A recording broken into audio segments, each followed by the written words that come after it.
story has touched a lot of hearts, not just locally, not just statewide, but nationally. I've been around a long time, some might even say too long. In my 30-plus years of being involved in the criminal justice system, I have never in my life seen a defendant released on multiple bonds for capital murder in 2 different counties. It used to be unheard of that you would actually get a bond for capital murder. Now, it seems to be routine. But 2 bonds for 2 capital murders? That's not going to go over. Capital murder is the only offense in which a judge has discretion. They do not have to grant a bond. And yeah, I get $1 million bond. You're not going to make that, right? But we already knew that Devan Jordon posted a $500,000 bond in November. So it was not out of the realm of possibility that he might actually be able to post the bond. Yeah, it's kind of unthinkable to the average citizen, but in this day and age, it's happening more and more. There should have been a no bond. This was a no-brainer for a no bond. When you look at his history that has been ongoing in multiple counties since 2019, I don't know how you can't come to the conclusion that he is not a walking, ticking time bomb that's a threat to everybody within a multi-county jurisdiction. Go back to Fort Bend County. You got an aggravated robbery with a deadly weapon charge, December 4th, 2019. He posts a $150,000 bond. Fast forward to Harris County. He gets 2 felony evading arrest charges, April 14th. The notes in the court documents say he is a threat to community safety. He gets out on bond, April 14th. Over a month goes by. On May 19th, Harris County Pretrial Services sends a bond violation report, May 19th, saying, hey, he's never reported. You do the math, April 14th to May 19th. Oh, and by the way, he's never had a GPS put on. That's 5 weeks. I guess they said you're supposed to come back to court.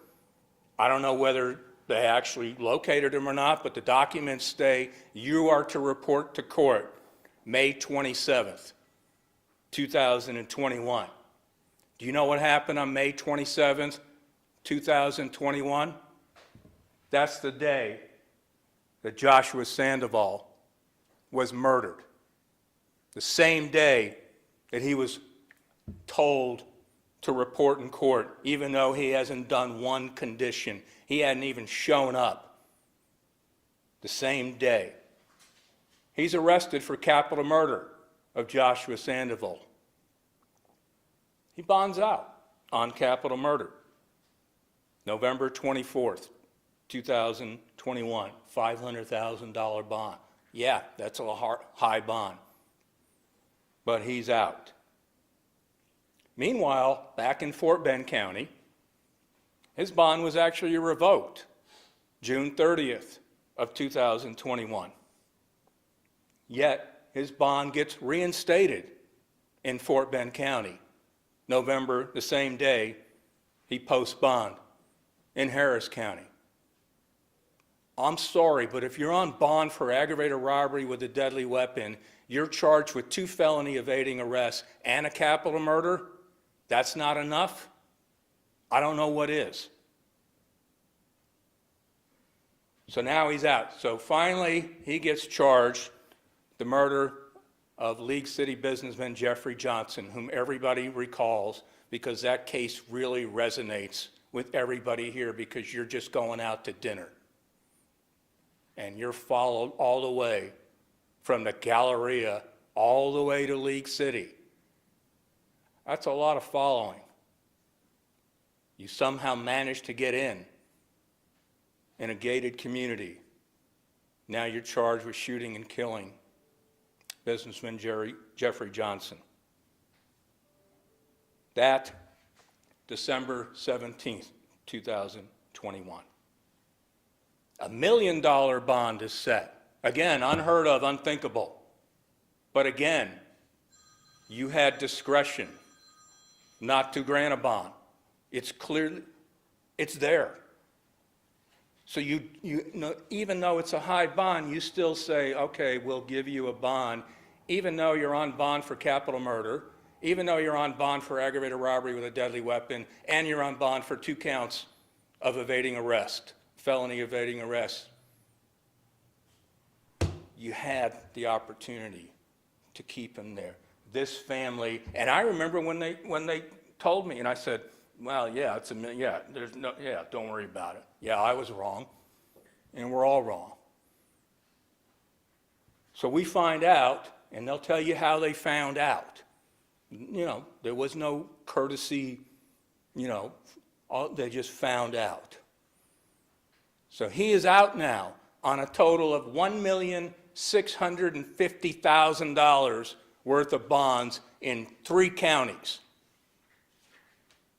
He was also, if you might recall, implicated in the Galleria organized crime theft ring as well.